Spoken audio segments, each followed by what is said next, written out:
Okay, okay, hopefully that's got it. Uh, There are some things, most of you that are pilots should know what this is. This is a VFR terminal area chart. If you look up in the upper left here, and it's for Chicago. It is a chart you would use for navigation. One important thing about it, it's a 1 to 250,000 scale versus the sectional, which is 1 to 500,000. So that being said, on the back of this chart is your Chicago Flyway flight planning chart. And it's popping up here.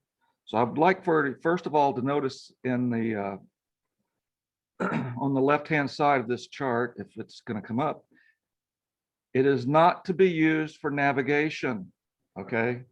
It's only for representation of what the flyways are about. So don't use this for your primary navigation. If you're transiting through this area, use it for information only. So what is this flyway chart? What's its purpose? It is a way for VFR pilots to efficiently and safely, hopefully, transit through and under and around the Class B airspace, in this case for Chicago.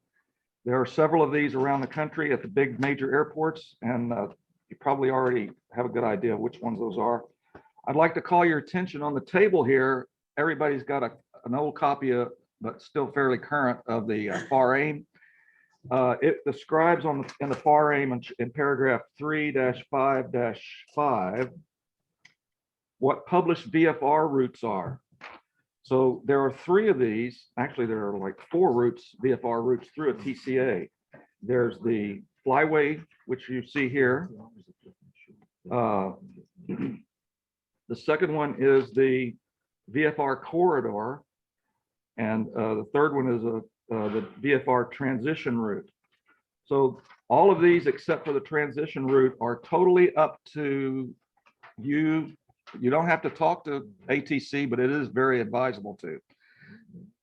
When you fly through the VFR corridors or VFR flyway paths, there are recommended altitudes and courses that you can use then to transit that area. If you'll look, let me make this a little bigger.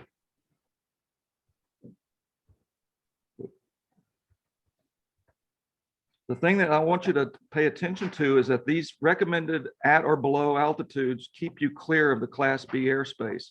In this case, where the arrow is pointing, it's recommending 3,500 feet. And if you notice, the floor of this Class B airspace is 3,600. That's only 100 feet below. Now, do you have to fly this route? No, it's recommendation only. You could fly further offshore if you wanted, but it is recommended that you use these routes. Another thing I'd like for you to point out to you are this thing right here. It says VP FTS. That is a visual checkpoint. It's a waypoint that you can, if you fly Garmin's or any other kind of GPS database equipment, that will be in should be in your database, and you can load that into your flight plan on your equipment in your airplane. This one happens to be visual point for Fort Sheridan. That's the old fort there that just north of Chicago. There's another one over here, VPBNG. I don't know what that stands for, but there's another one right here where I'm pointing. There are several around here, around the area. So those are good points to load into your navigation system if you have it in your airplane. The other thing I want to point out to you is a few little gotchas.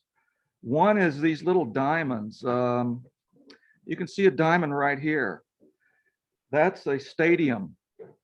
Now, one thing that you need to remember about stadiums, they may not have a, if you have a paper chart, you're not going to have this little orange circle around it. That's a TFR. If you don't pay attention to what those diamonds are, you may be flying through a TFR and not even realize it. So if you have a software like this that pops up the current chart, it'll usually have it on there. But if you're using a paper chart, it's not going to be there. You better check your TFRs, because stadiums all have TFRs around them now. And you might get a visit from an F-16 if you don't pay attention to that. Here's another one, Soldier Field. There's another stadium there. Then the next thing that I'd like for you to notice on these flight planning charts are these little pictures. There's all kinds. There's the Navy Pier. There's some hotels, electric power plant, oil refinery, steel plants. These are used to aid you in visually navigating through this area. How many people here have flown through this area before? And all right, so a few people. To tell you the truth, I haven't. I've never been down through there. I did do it on my own, just down to this waypoint here without talking to ATC, and I just maintain my own clearance through the Class B airspace, which is not hard. And I have seen, my son happens to live here, so in military base housing. So I've seen plenty of airplanes flying overhead right through this route. And it's sometimes it's busy and sometimes it wasn't, but they are out there. So you have to be very aware of what's going on. One of the things that an old guy told me one time, he's never flies on the exact altitude. He might be off 100 feet just to maintain a little bit of vertical separation. And if you can use an airway or something as a center line, you can do a little offset to the right, and then everybody stays a little off on heading, on nose to nose heading, that is.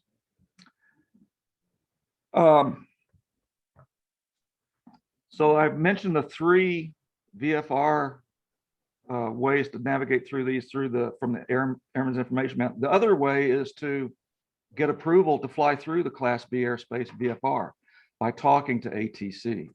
And they will let you through there. They won't necessarily always say no, but they sometimes, quite often may, but it depends on their workload. When you're flying in these corridors, it's a very good idea to keep in touch with them because they will call out other traffic to you. Has anybody had any issues with that? Have they used, when you've gone through it, Dennis, did you talk to ATC? I always use flight following because the corridor down the lakefront is, I've never not been talked to about other traffic. There's Yeah. always traffic through there. You feel like your head's on a swivel. They're calling you all the time. Okay. So it can be a little intimidating maybe, but it's well worth the effort to talk to them because they will help you when they can. Another thing to keep in mind when you're doing your planning with this is these little lines of arrows with jet traffic. These are arrival routes, and it shows you some of the altitudes that they're at when they're being fed into the system here around Chicago through either O'Hare or Midway down here on the south. So you can see there are routes on both the west and the east that allow you to go through this area VFR. Also be aware of that there's a lot of traffic here, which you already know, but and then talking to them on radio will help you keep clear of that traffic. We've got Midway here, and then some of the other traffic that's coming in. You see some of these arrows are inbound and outbound into these areas.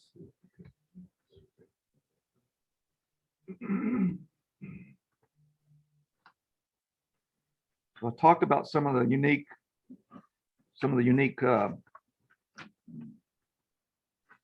indications on these charts, the symbols and all. Their main design is again so that you can ease of transition through the area, efficiency and all.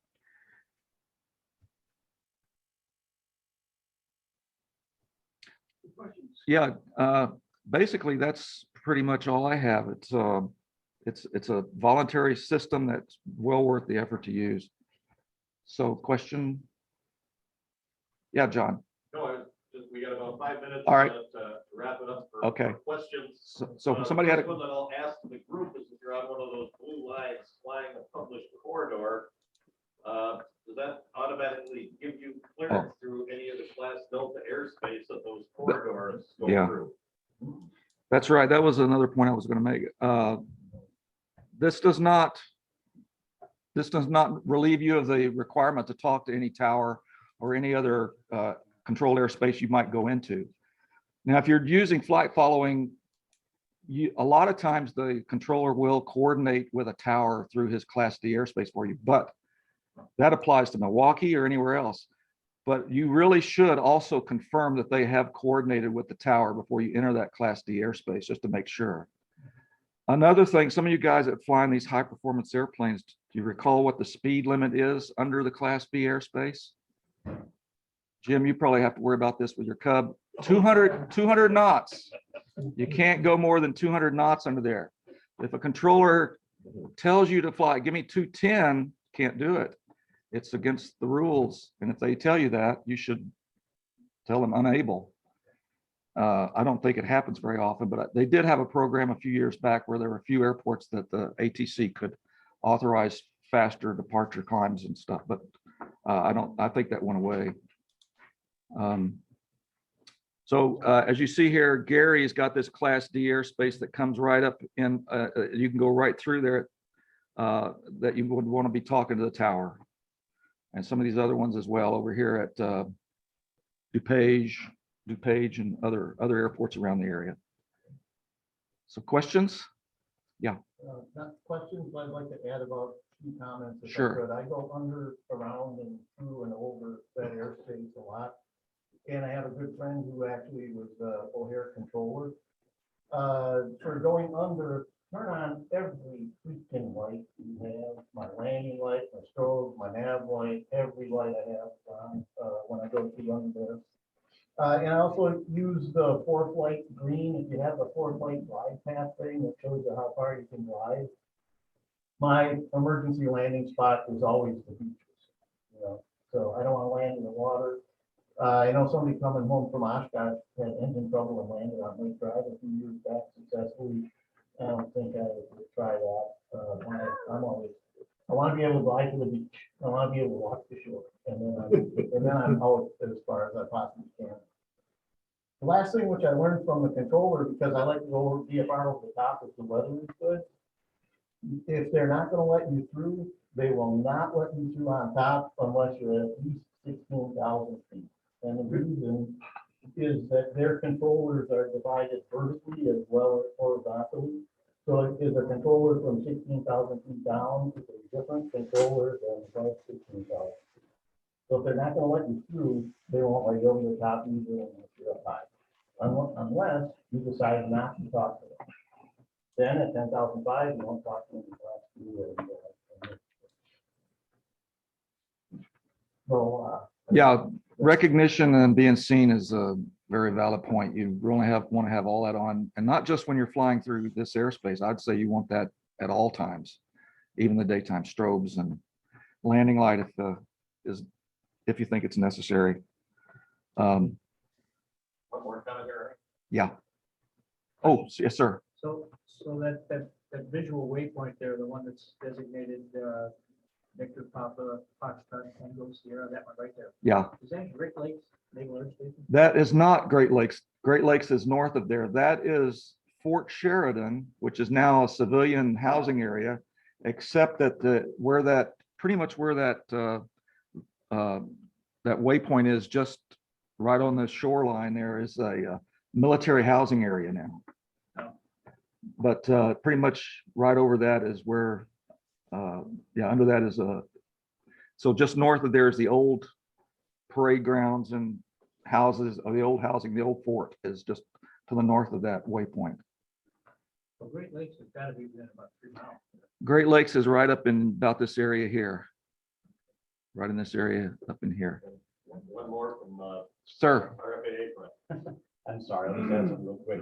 About 6 years ago, Chicago Tracon asked the Oshkosh folks if we could include in that 29 gauge NOTAM booklet a section in there that talks about the VFR Flyway.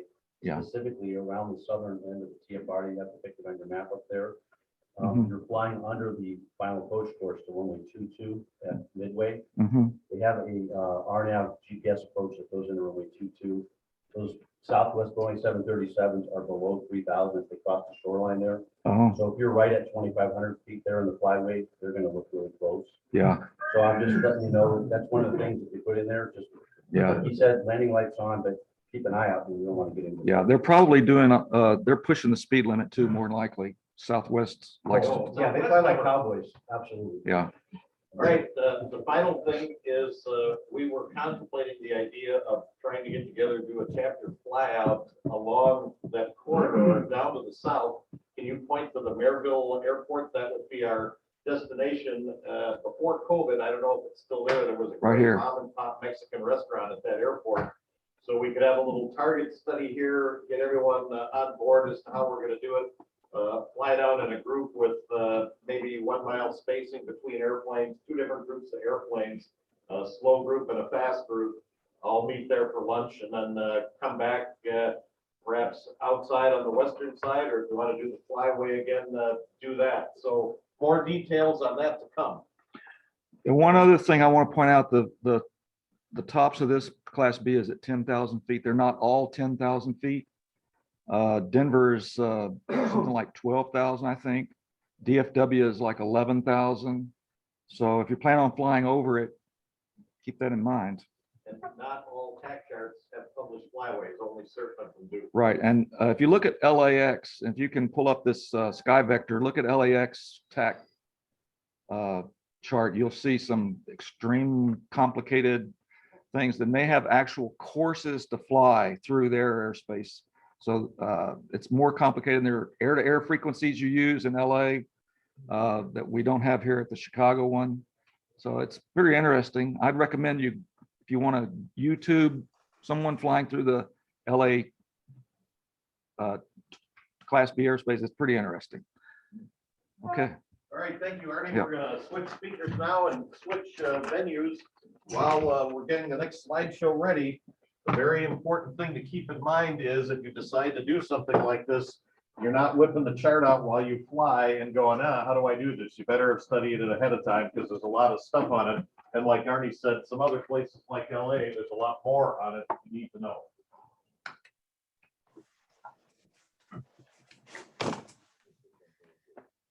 Now, the next presentation, while Tim gets ready, is he's going to review how mechanical gyro instruments work What's on your drive? in about the same amount of time, 15, That's the 20 one, minutes with aircraft questions. systems. Then I'll go into how That they've one? been replaced or will be replaced by electronic instruments and how they work Just wanna and make some sure of it the comes up on the instrument screen, right? indications you Yeah. get from it. So there'll be an opportunity to ask questions, and good sign. hopefully we have filled the square of this is what people wanted to hear, and they now have a little flavor for it. If you have other suggestions about And if topics you you want would to like point us and to make the cover, cursor really things you big, want to can learn point about, on this let us chart. know. Mind reading's the only class I ever flunked. Oh, hit open. Let's do that again. You need to use the button, I think. It's an older computer. Running a security scan. Looks like it's gonna come out. Oh, no. All right, thank you, sir. Well, I brought my own computer just in case. Yeah, but it's not running this. Let's save it locally first. Okay. See if that works.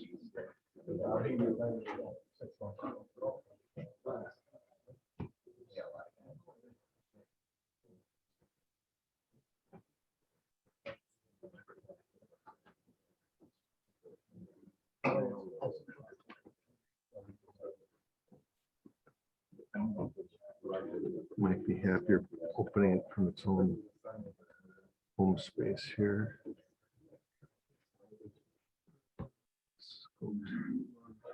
There. That. We're all set. We're signed in, thank you. And I'm looking for. Did here. everyone get a chance to sign the sign-in sheet? Okay, very good.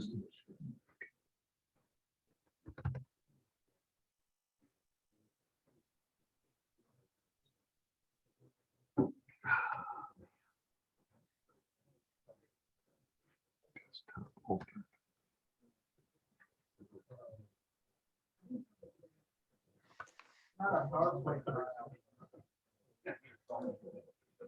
Oh, it's not a real PowerPoint. Oh, it's powerful. I'm, It's not a PowerPoint file, it's probably the same. I'm not sure why. Okay, let's go the other way then. PowerPoint on here. So I'm gonna need your picture. Yeah. It's on.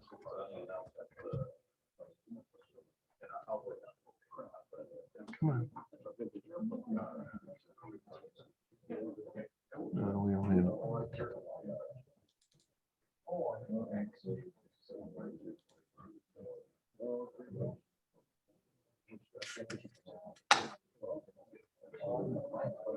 Yeah, that's right.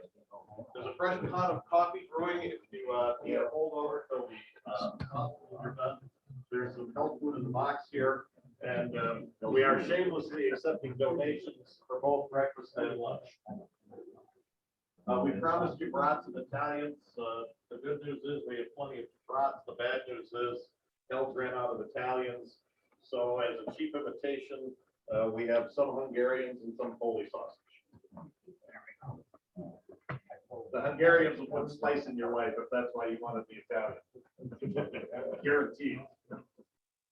Okay. good to go.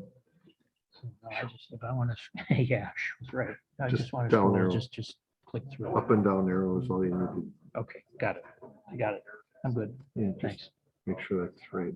Okay, Very good, sir. Thank you. you're very welcome.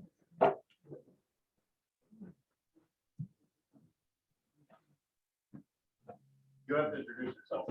Okay. Good morning, guys. Tim Tyre, friend of Pelasi's. That's all I can really say about it. So I was asked to walk you through the historical mechanics of gyroscopic instruments in the avionics suite. And I can see from the gray hair in the room, most of us trained on steam gauges. So this is a steam gauge briefer. So let me just kick down here to this real quick. I do a lot of ground schools for Spring City Aviation, and so some of this is fairly basic stuff, but it'll give you the molecules of what goes into the logic in the AHARS system. And since many of you are probably flying steam gauge aircraft, it's probably a good review as well. How many of this bunch you got instrument ratings?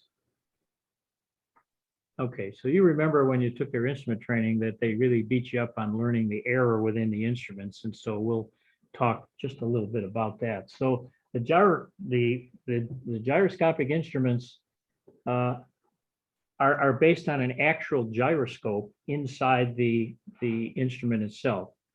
I was going to grab a little gyroscope that I had at home, but I'm teaching my grandson to fly. He's from Minneapolis. I think he took it home with him, so I can't put it on the desk here and spin it and show you the concept of rigidity in space. But I can simply tell you that if you had one of those little toy gyroscopes and we activated it here on the desk, if I gave it enough pull and I got about 300 or so revolutions per minute, while it's spinning at that velocity, I could poke it with my finger and it would come back. So that's the basic concept in physics that underlies the way these instruments work. A spinning gyro inside the instrument itself. In the traditional six-pack, there are 3 gyroscopic driven instruments: the attitude indicator, the heading indicator, and the turn and bank coordinator. So we'll just sort of walk through these things real quick, and I want to stay to my 15 minutes here. So there's a 6-pack cutaway, and as you can see with the green illuminations, those are your gyroscopic instruments. So the attitude indicator in the middle of the 6-pack array, the heading indicator or gyro compass bottom in the middle, and the turn and bank coordinator or slip indicator, depending on how old the airplane is, on the bottom left. All 3 are gyroscopic instruments. So well-trained pilots are very aware that every instrument in an airplane has got some amount of error. And it behooves us all to be aware of where that error comes from, because sometimes you have to do a workaround in order to maintain your awareness of position in space. So gyroscopic instruments have 2 primary sources of error. precession, which is a function of the way they're gimbaled inside the instruments themselves, they get a little friction, or loss of vacuum or air pressure, which is what spins the gyro inside the instrument itself. So either precession or loss of air pressure. In most of these systems, it's a vacuum pump that's pulling a stream of air through the instrument off the engine. So here's a cutaway of the guts of one of these. This happens to be a heading indicator. And so I imposed an arrow on top of there, which is pointing to these little vanes, which are built into the outside perimeter of the gyro. So it's like a little cup. And the airstream from the vacuum pump comes through the instrument and spins those. Now, if we had our little toy gyro on the table and I pulled it, we'd maybe get 300 RPM. These spin, depending upon the aircraft and the instrument itself, anywhere from 8,000 to 12 to 13,000 RPM. So they are really spinning. They are really spinning. That's the sound you hear when you turn the engine off and you hear it spinning down, right? So as a rule, 8 to 13,000 RPM, depends on the instrument. Loss of vacuum power to drive that gyroscopic wheel results in this becoming an unreliable instrument. It's lost its capacity to be rigid in space, like a lot of us these days and ages. So accurate judgment regarding your, you got that, John? Yeah. So accurate judgments about your attitude and your heading are certainly critical factors in maintaining safety of flight. The typical pre-flight has a prompt to check on the vacuum pressure on that engine-driven vacuum pump. That is a critical step along the way. If you're not getting adequate pressures and they run 4.5 up to 5.5 or so inches of mercury, then you do not have a reliable gyroscopic system, because all three of these are fed off that vacuum pump. Now, the turn and bank coordinators are electrically driven. The heading indicator and the attitude indicator are air pressure driven. So precession is a function of friction. We get precession error when you're tumbling around in the atmosphere. So if you're doing maneuvers with a student, if you're a CFI, for example, or you're getting some acrobatic training, or you're in turbulence. But more often than not, you've got steep bank angles involved. You get some tumbling effect and some precession. And now the instrument has to kind of sort itself out. You got 5 minutes? I got 10 minutes. All right. Well, if I run out of material, I'll just start making stuff up. Okay. So, as I said, two alternate power sources, air pressure or electrical energy. The turn and bank coordinators run off electrical energy. So if you lose the other two, you've got the reliability of a turn and bank coordinator. So at least you can figure out if you're banking. The attitude and heading indicators are air driven, while the turn and bank coordinator is electrical, as I said. So these are cutaways of the systems. On the left, what you see is the system as it feeds into the instruments themselves. And so there's this vacuum driven pump near the engine, which feeds down through a line. There's an air filtration system at one end of this, so that if you're in an aircraft where people are smoking or there's dust, you can gum up the system. So I would avoid those kind of things for sure. Here you see a cutaway that's a little bit more simplistic of the same thing.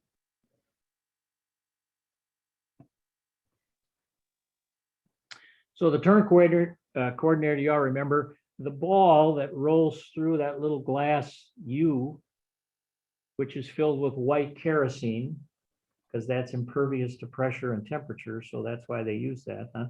So the ball is giving you informations about yaw, And it also is giving you data on the integrity of your turns relative to the influence of either centrifugal or centripetal force. So either a slip or skid, right? So we want to center the ball. You all remember that. Standard rate turn, just to keep you fresh, 3 degrees a second, full circle, 2 minutes, or 360 seconds. So these are the guts of a turn and bank coordinator or a turn and slip indicator. You'll notice in the case of the turn coordinator over on the left that the gyro is gimbaled.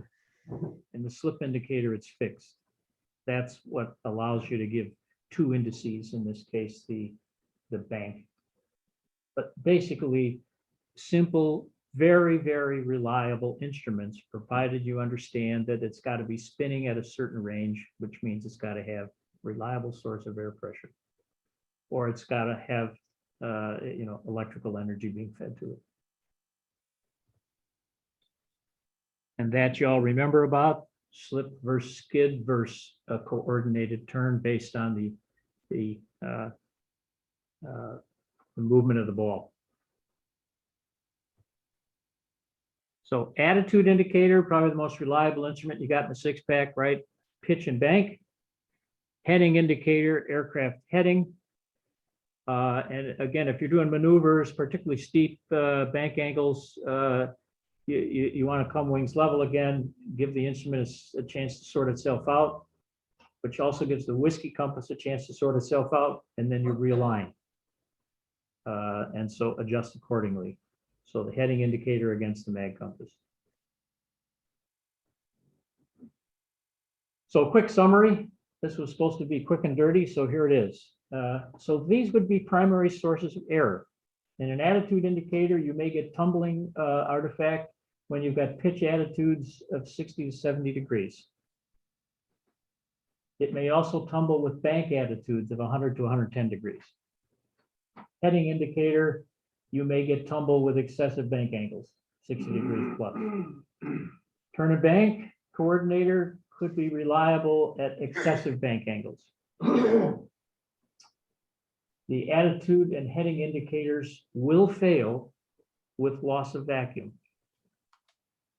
So they need to be black-hearted. That's all I got. Questions?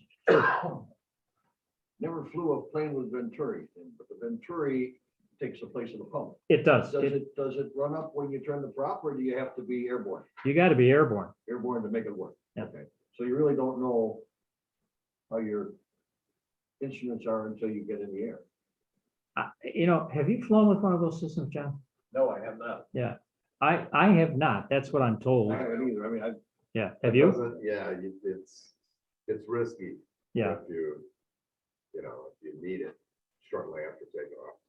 It's got to be a reliable source of pressure. Yeah, good question.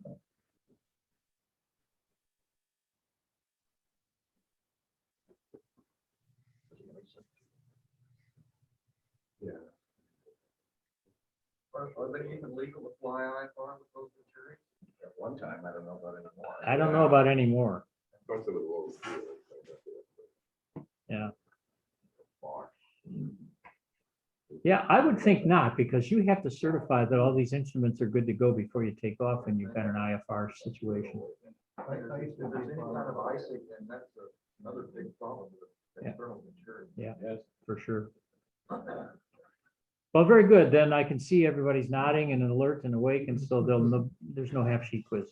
I'm done. Thank you, Tim. Yeah.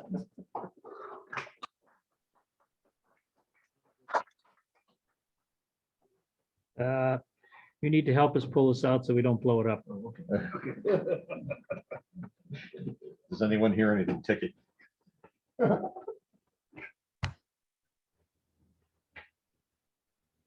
So the weak point in the mechanical instrument system is the vacuum pump. And unless you happen to be an old guy with a Bonanza, oh wait, I said that wrong. A guy with an older Bonanza that has a wet vacuum pump, the dry ones can fail right out of the box when they're brand new at any given time. The wet vacuum pumps were pretty reliable.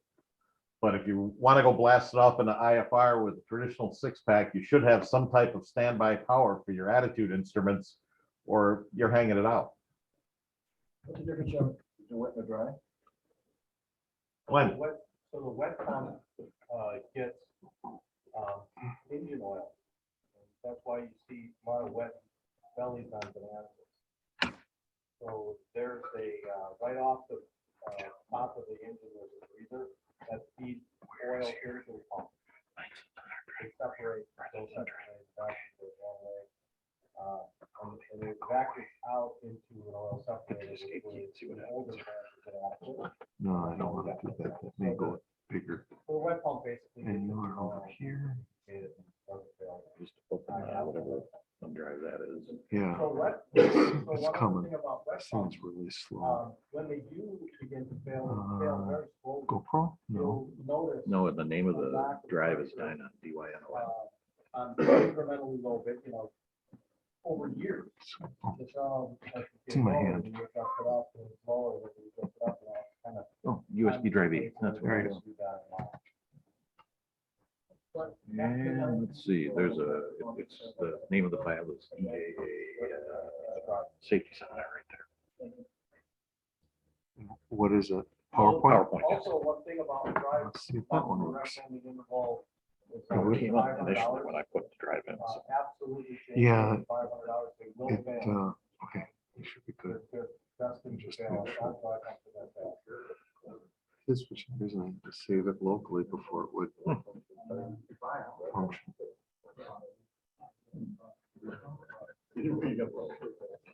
Does that look great? Yep, that's it. Awesome. Thank you, Tom. And then just up, down arrow, that's all you need to do. Up, down arrow, very good. All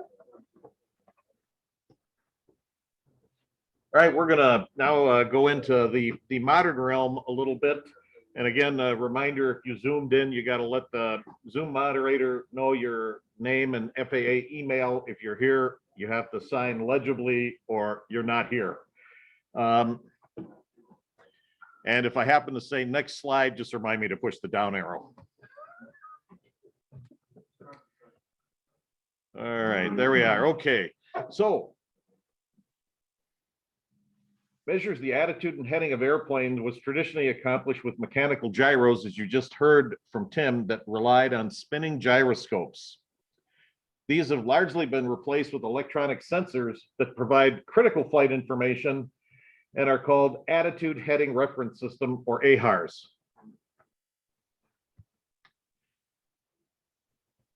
What are the similarities?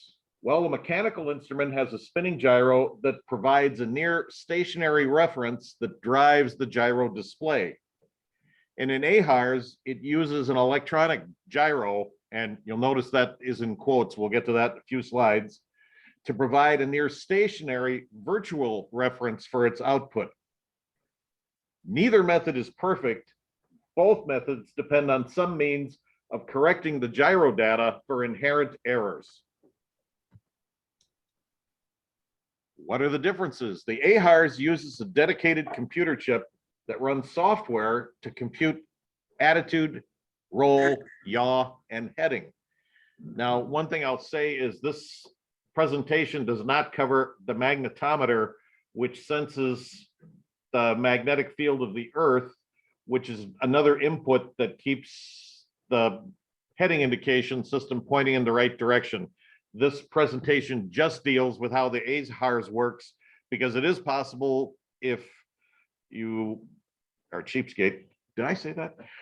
Not to buy a magnetometer when you put an AHARS in your airplane. Mechanical gyros use a spinning mass and require mechanical means of correcting the gyro. And the subpoint, you, the pilot, are most often the means of correcting the gyro.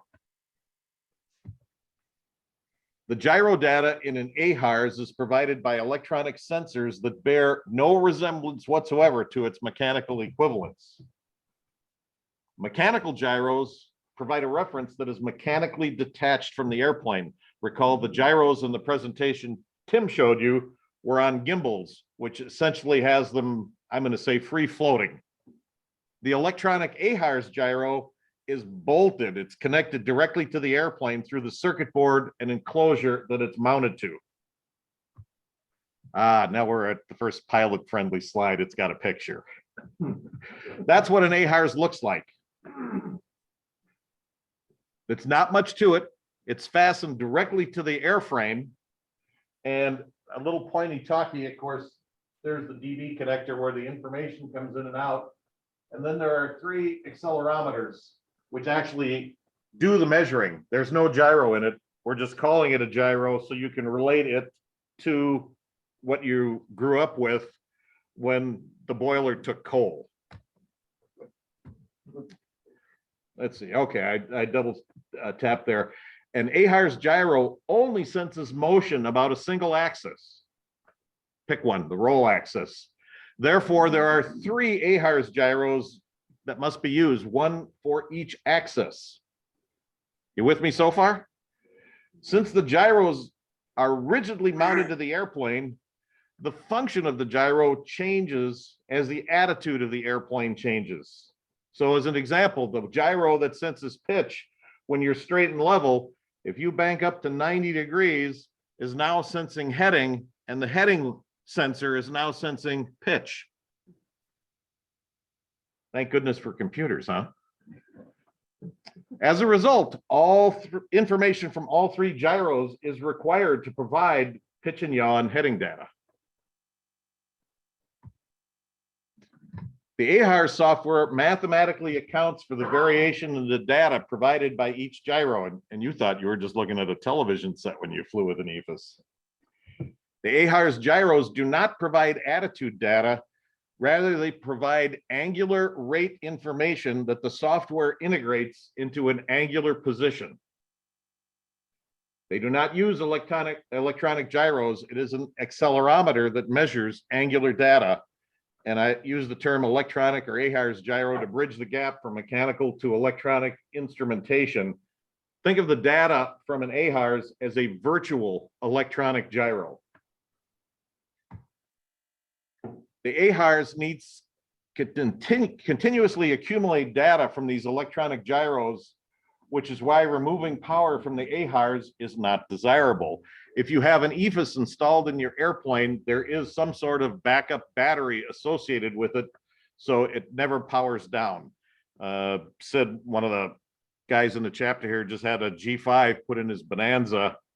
That instrument has got a 4-hour-long backup battery that's independent of the ship's electrical system. So he could lose the alternator, he can deplete ship's power, and he still has 4 hours of backup power to that attitude instrument. When the AHARS starts up on the ground, and let's see, Rolf, you've got AHARS in your airplane. How long does it take before you can taxi? I was gonna ask you about that and why, but I would say 45 seconds. Okay, and Sid's airplane is about the same way. Mine says don't move it for 2 minutes. And what happens is the accelerometers are sensing gravity to get their starting position of virtual data. And from that point on, they have to accumulate angular rate data from the electronic sensors to keep track of the changing attitude data from each axis. Now, it is possible, and I can't speak to Rolf or Sid's installation, but in mine, if you move the airplane before the 2-minute AHARS alignment, it will still adequately align, but you better have a long way to taxi or a lot of patience because it's going to be a while. So here's just a little background. The math used to convert angular rate data that is measured with respect to the airplane and convert this to position data was discovered by this Scottish guy. No, I'm sorry, Irish. Oh, they're going to hate me for getting that wrong. In 1840, this guy, you would not believe the laundry list of the stuff this guy discovered. If it were in our modern era and he was a criminal, he would have a very impressive rap sheet, okay? And he only lived to be 60 years of age. And this body of mathematics that he discovered was largely, he was an astronomer, and it was largely not used until NASA began using it in the 1960s. And it has to do with the motion in 3 dimensions of different things. and it uses something called quaternions. Gesundheit. The math is essential for overcoming computational inaccuracies that would otherwise occur when the airplane is oriented near vertical, up or down. Here's something else that is kind of mind-blowing after flying behind an EFIS. Electronic gyros are not nearly as precise as traditional mechanical gyros. The data vertical electronic gyros provide changes with temperature and aging, making it difficult to know if the airplane is slowly rolling or pitching, and if this is just sensor error or there's a problem. Their output also includes other inaccuracies. What's a pilot to do? Not to worry, you're not looking at what's coming out of this. It's going to a computer chip that's analyzing it, that's going to tell you this has stopped working, or check the other system to make sure that the data you're looking at is right. So it's constantly being analyzed by software. All this is happening. You couldn't deal with it as a human. Having the proper correction mechanism is the most technically difficult portion of making an AHARS, and that's the reason only a few companies have been able to produce them. If you have a good correction mechanism, it allows you to exploit the virtues, that is the positive points of electronic gyros. They're much more reliable, they're much smaller, they use less power, they're far less expensive than traditional gyros. And the powerful tool to helps the computer chip that processes the data and provides more sophisticated correction and warns of degraded performance or failure. And again, you can have up to 4 hours of backup time on a backup battery. Mechanical gyros rely on a simple pendulum mechanism to correct the attitude gyro and the pilot to correct the directional gyro, unless of course you have a more sophisticated airplane with a magnetometer and it lines itself with the magnetic field of the Earth. They're subject to vacuum pump failure, especially with dry vacuum pumps, as we already discussed. And a second pump is needed for IFR redundancy or an electronic backup gyro. If you're building an airplane or thinking about putting one in an existing airplane, do your homework. There are a few AHARS that can operate without external data, and Grand Rapids helped me with this, so I put there, and there is one of the few that can operate with no external data. You disconnect the pitot-static input from a Grand Rapids AHARS, and it keeps going along just fine. Having the pitot-static data makes it more precise, but it's not going to go belly up without it. And so be sure and check whatever AHARS you have to find out what's going to happen if you lose pitot-static. Or any other, maybe if the GPS goes out, it goes wacky. You need to find out, you have to know. If you're flying IFR, guess what? One AHARS isn't good enough. You need a second one because it can always go out. Whether it's 2 AHARS for your primary EFA system, or you do as Sid did, he has one AHARS with his main, and the second AHARS is for his backup instrument.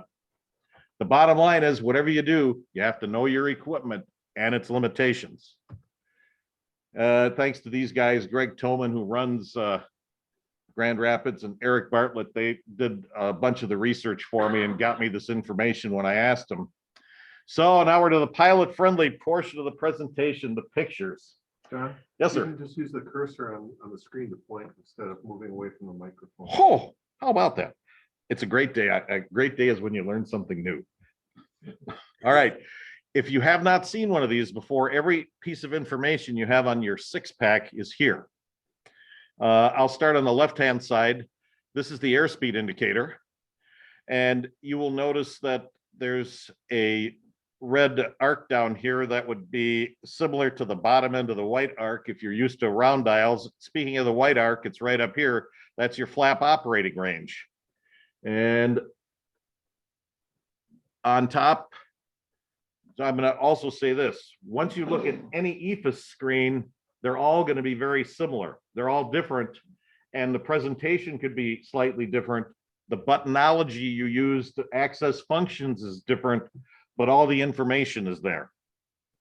That's what makes them so nice. It's easy to go from one to another. So the true airspeed's at the top here, ground speed's at the bottom. And for this, since we're just talking about AHARS, I'm gonna ignore the insets with the map and the EGT and stuff like that. On this side, you have your altimeter, and they're not showing in the picture. I think another one will have it where you set an altitude and it appears above it. And over here on the inside of the altimeter is your vertical speed indicator. On the top of the attitude indicator, that's a sky pointer. In AHARS systems, it's a sky pointer. It always shows you the shortest direction to roll to get the shiny side up, unless you tell it you want it to be a ground pointer, because that's what you're used to from flying old-fashioned mechanical instruments. I would recommend using it as a sky pointer. Mr. Mouse, where did you go? These little green triangles to the left and the right, that is your turn coordinator. On the ground, you're not going to see them. Can anyone tell me what a standard rate turn is based on? What kind of speed? What kind of airspeed? True airspeed, that's right. Okay, so because it's based on true airspeed, okay, Mr. Mouse, come back. The position of these green triangles is going to vary with the true airspeed of the aircraft. The faster the speed, the more bank angle it's going to require to get to a standard rate turn. This little bar down here is the ball. Now, you can, in a setup menu, change that from that little rectangular bar to a traditional ball with a race-looking instrument. The long white line is the horizon line. That's your little airplane. This thing that looks like the scope sight off of a rifle, depending upon the system, is called flight path vector or any other number of names. That shows you exactly where the airplane is going. So in this example, you're headed 064, but if you look over here, come on, Mr. Mouse. Right here, that's the wind arrow. You have a crosswind from your left side and it's pushing you. That's where the airplane's going. So this is showing you a graphical depiction of your crab or wind correction angle, however you want to think of it. This is an HSI, which is a combination of heading indicator and omni bearing selector put together. The colors of the needles in the HSI change depending upon whether you have VOR or ILS, in other words, radio navigation selected, or a GPS. All right, anyone have any questions on that, just as a rough overview of what you're looking at? You can see it's busy, everything is there. You have to get used to looking at it. And those of you with an instrument rating that learned on a 6-pack, you probably still have a little dent in your head somewhere from being beat over the head about scan the instruments, scan the instruments. If you fly IFR with an EFIS, you develop a stare. You don't look around the same way you did with a 6-pack because everything's in front of you. Absolutely everything. Hey, John, let me just mention, I do a lot of training of pilots that are transitioning from traditional 6-packs into an ecosystem in the RV-12. It's about 4 hours. Takes about 4 hours for the average brain to start going, okay, now I kind of know what to look for and where it is, and I know all these symbols. So once you got that, they don't want to go back. Yeah, and the important thing is look at this and go, wow, this really increases my situational awareness. It makes it a lot better. This is not a crutch. You can't use this instead of the computer God put between your ears. This just makes your job better. Other things on it, you can display the outside air temperature if you want. There's the current altimeter setting. This little presentation right here is your actual rate of descent, or rate of climb. It would be on top instead of underneath. And I didn't point it out before because I couldn't see it, but you can see the green arc starting on the airspeed indicator for the normal operating range. That one got a density altitude computation on it? It does, but I don't think they've shown it here. In another very nice thing about the EFIS instruments, Come on, Mr. Mouse. Ah. I made it twitch. Is in the top left corner. Right here is a very interesting box. You program the EFIS so you don't need to whip out a chart anymore to see what % brake horsepower you're at. You have a digital readout. And in this case, the engine must be off or at low idle because it says 5% power.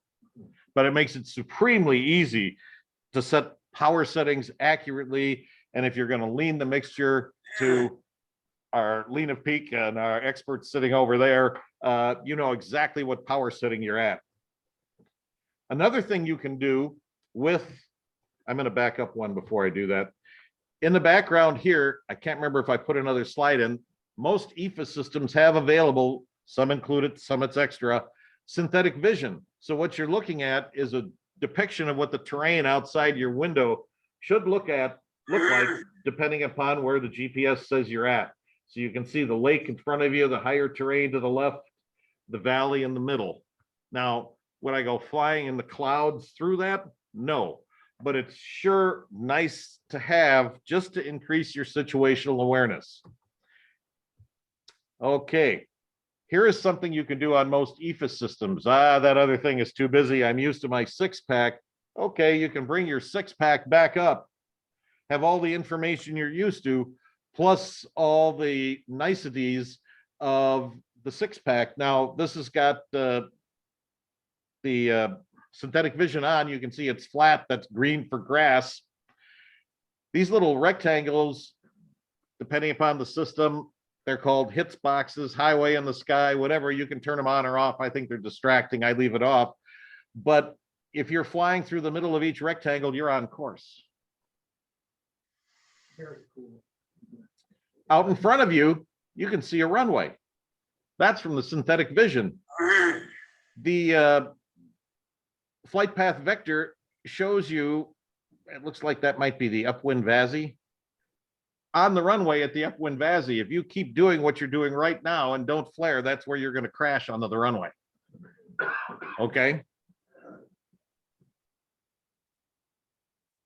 And what they did in this picture, most EFIS systems have the ability to have 2 different depictions of your little airplane. So instead of the traditional kind of wing thing, this is your little airplane, and the center line there in that blue circle is your 0-degree reference. I don't particularly care for this. Somebody must, or they wouldn't have it.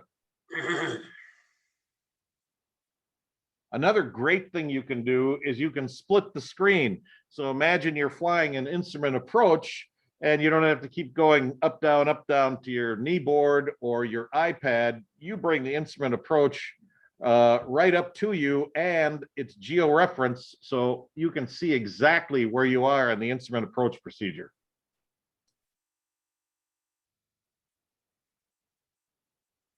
And they don't, this is a simulation, I guess, because you don't see any of the instrument indications that would indicate, you know, where you are in the approach, on course, and so forth.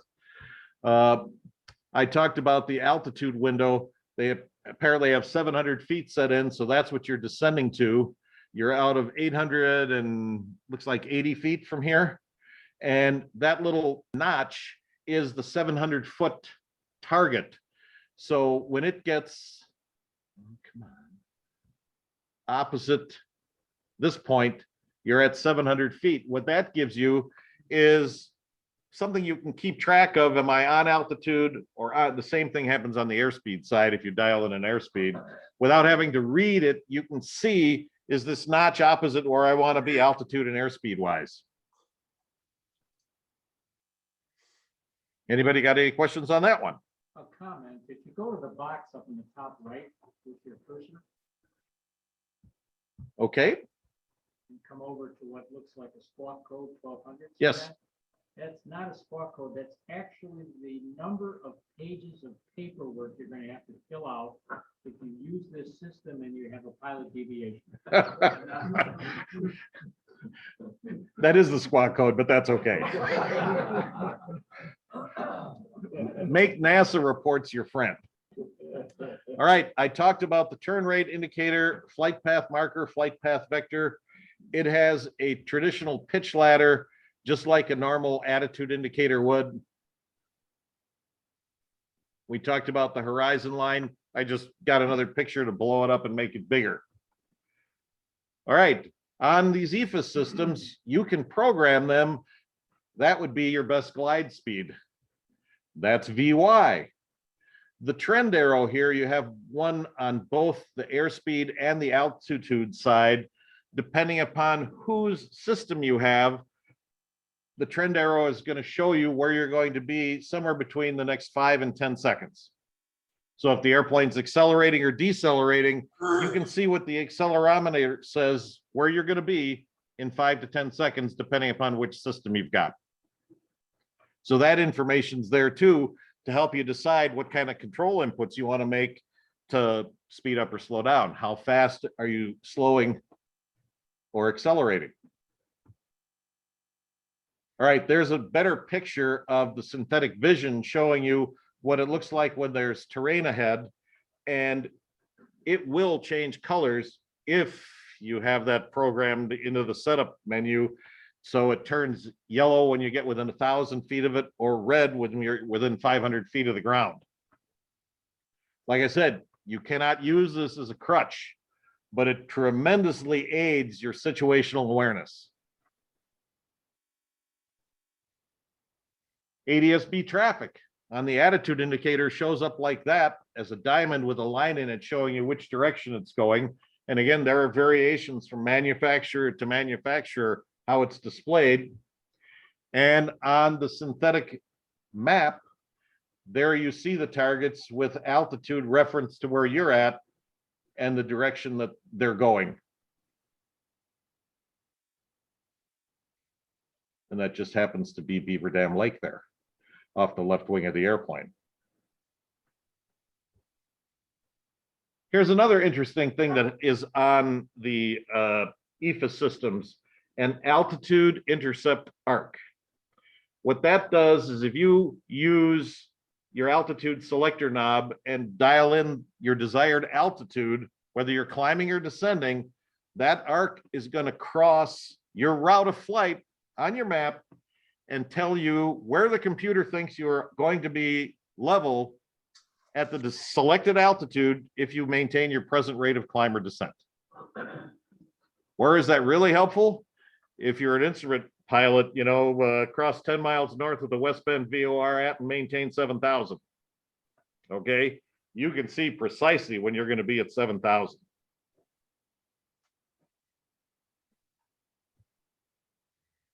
Here's something else that we'll talk about a little bit. Most all EFIS systems have a flight director. This is a single Q flight director. You can make it look like ILS needles, which is 2Q if you like that better. But if you were a fighter pilot your whole life, you probably like the 2-needle version better. Guys who flew heavy iron like the single Q better.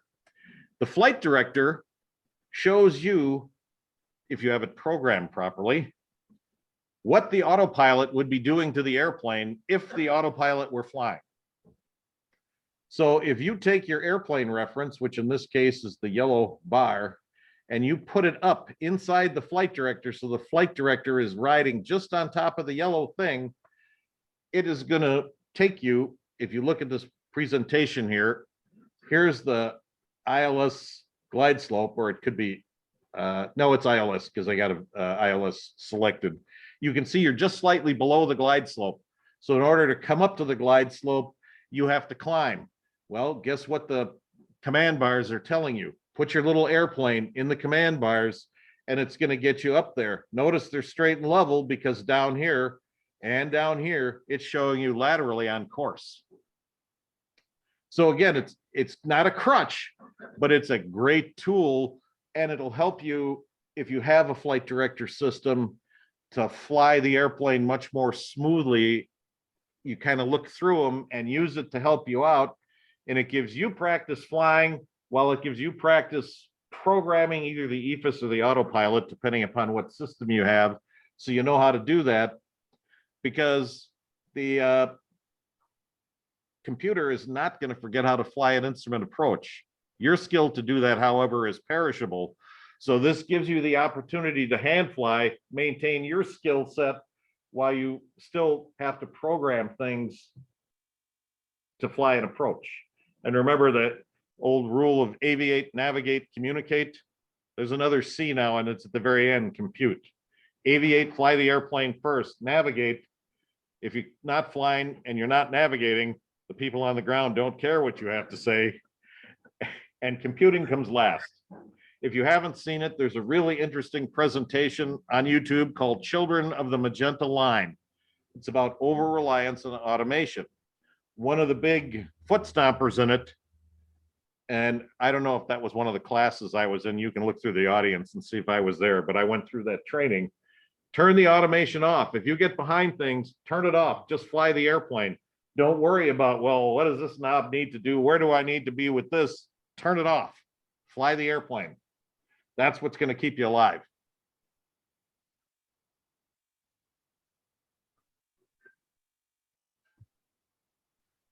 All right, here's a different manufacturer's EFA system.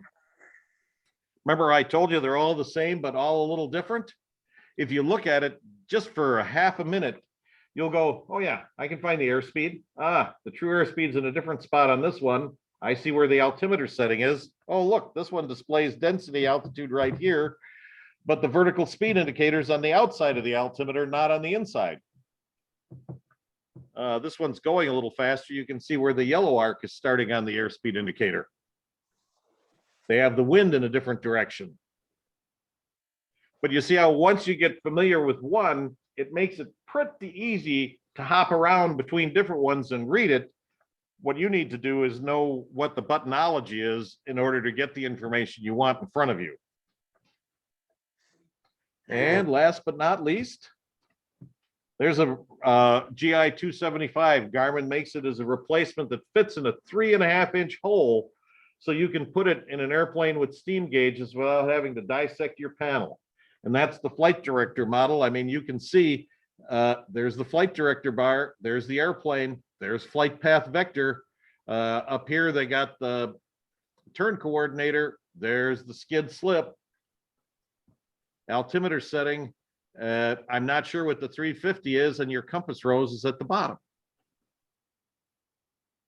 Talk about it, and this one also has synthetic vision on it. If you look in the background, you can see green in front of you and rising terrain way out in front of you. So there is a lot of cool stuff out there. The EFS gives you a lot of information, but you can't take it lightly or rely on it as a crutch. It's just another tool for you to use with the computer that resides between your ears.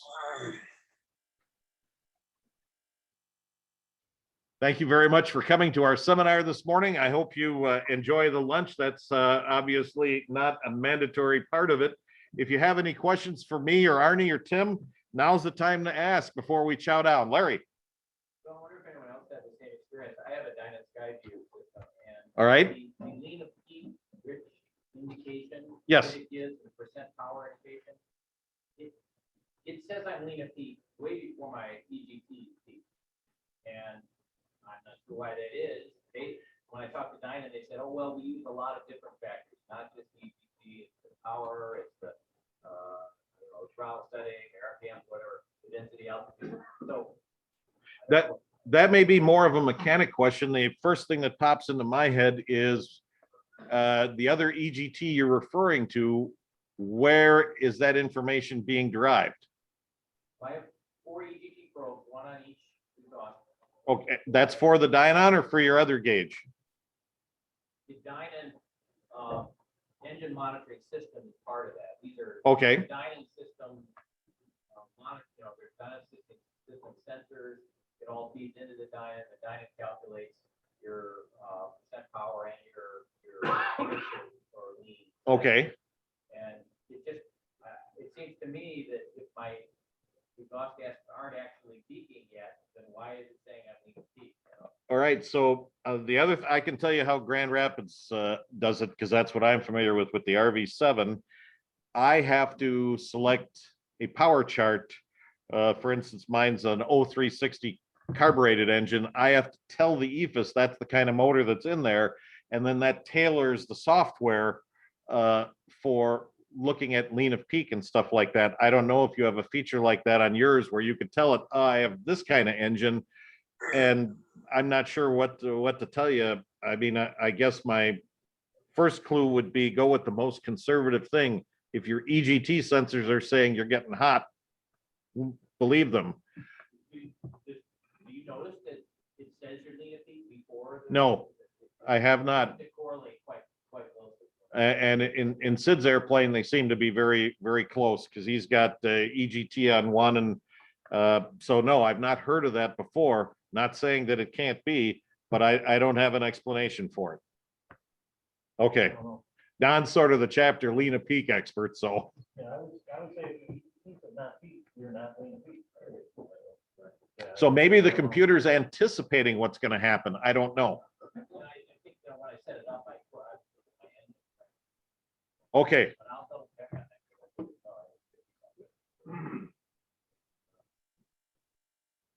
Anything else? One thing you didn't mention was the fact that the people system also calculates your ground speed based on GPS versus computers, which would be people on IFR landing for calculating the sensor. All right, that's a very good point. Either descent rate, or if you still are, flying some antiquated approach where you need to take the time, you know precisely what your ground speed is. And then you could adjust your airspeed so you don't have to do mental gymnastics on the time. If you want to fly it at 80 or 90 knots, just bump it up or back a little bit and you got the precise time. No, you go ahead. What is the difference between the accelerometer that I have in my iPad versus what's in the AHARS? And what can I, if everything went out and I got my iPad, that's all I got. What am I getting from the iPad? I don't know if you're getting enough from the iPad to fly by yourself. Most of the external boxes, like what's the white one called that goes with ForeFlight? Stratus, yes. Stratus, the Garmin equivalent, they have AHARS in them along each axis. And so that can provide, I mean, what are your choices? I'm not going to call it reliable, but attitude information if everything else goes out. Because both of those systems allow you to go, the airplane is straight and level now, push a button and let it know what the AHARS is doing. And if you're going to actually be flying in the weather, I would, and you use that as a backup and there's nothing wrong with it, I would calibrate that each and every time before you went in the weather. Because maybe you don't have the Stratus in the exact same spot, or it's wiggled off or whatever. Calibrate it. But the iPad gives you attitude information independent of.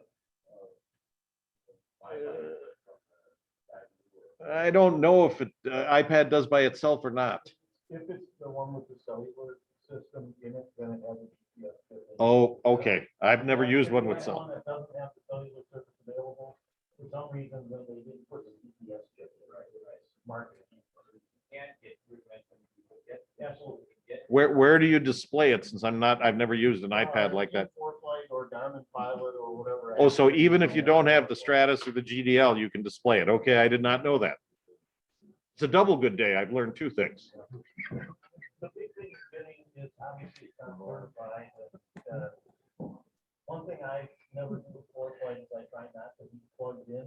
I bought a black one instead of a white one. I'll never do that again. It overheats all the time. Because it's black and because it's slowing down the yoke. And if you're charging it, you're adding power. But you're getting FAA certification. Tim, you had something? Yeah, I just want to make a comment to partly based on kind of questions we're getting. I spend a lot of my time training people to transition to these kind of systems who have been trained in traditional steam gauge flying. Several observations. One of the best things that John said is if you're in that kind of training sequence somewhere, regularly build into your training protocol, turning it off and flying the airplane. There is a tendency to become, once you get familiar with this, there's a tendency to become over-reliant on how rich this information is, and make the erroneous assumption that all the electronics are going to fly the airplane. And they're not. The nation is that because there's so much involved, you are at risk of getting, remember in the instrument training stuff from way back, fixation. It's easy to get fixated on this and quit flying the airplane. There's just so much information. So there's a lot of runway incursions that occur, FAA data, based on people taxiing, watching all this instead of looking out the window. So for the importance of flying the airplane, just like John said.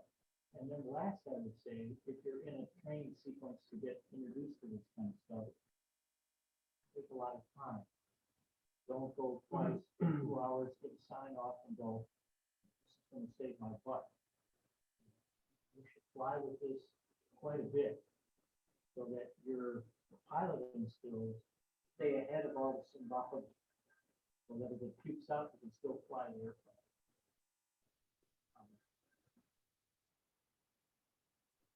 Thank you. Anybody have anything else? Well, thank you very much for coming, for your attention, and I hope you stick around. And Bob in the back of the room is the chef extraordinaire today. If you want to brief him on how you'd like to handle lunch, sir. Well, that's one, not me, just an assistant. Oh, okay. We got everything set up back here. There's regular bratwurst, Hungarians, not Italian, Polish, and not Italian.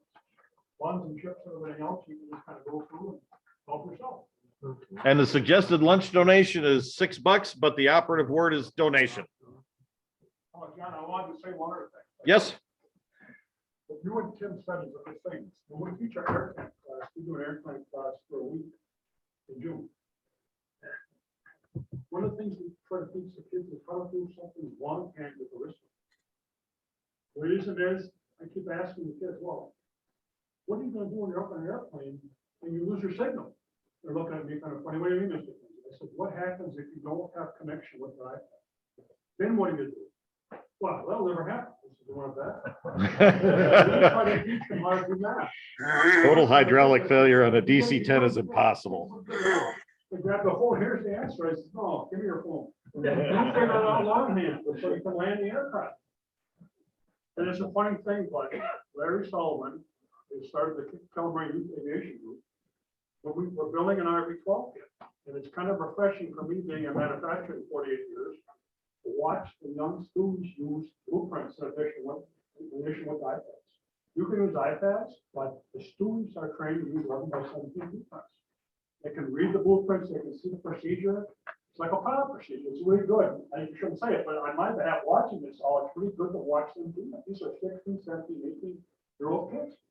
They watch how to do stuff like that and figure out what to do. Because it's not all electronic. Sometimes if you lose a signal or something, you can't do it. So it's kind of interesting to watch this all unfold. And we have a couple of graduates from our air camp that have now moved into Larry's course and become my youth aviation. So it's a stepping stone. They're starting off running and doing something. So I think what we'll do is we'll have a little kumbaya moment after everyone has lunch. If you're not from the chapter, say hi to everybody. And then sometime during lunch, whenever it won't give Larry indigestion, we're going to have him talk a little bit about the Kettle Moraine Youth and Aviation Program, what it's about, what's going on.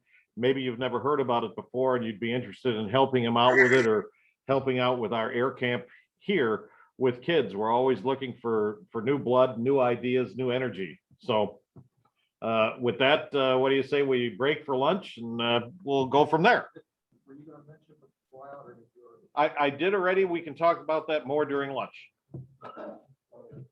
And as soon as someone that we like is out of the room, we'll volunteer them to take names and organize the flyout.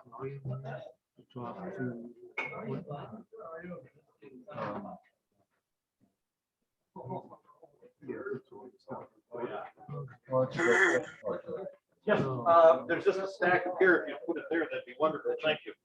And thank you so much for volunteering to. How are you doing?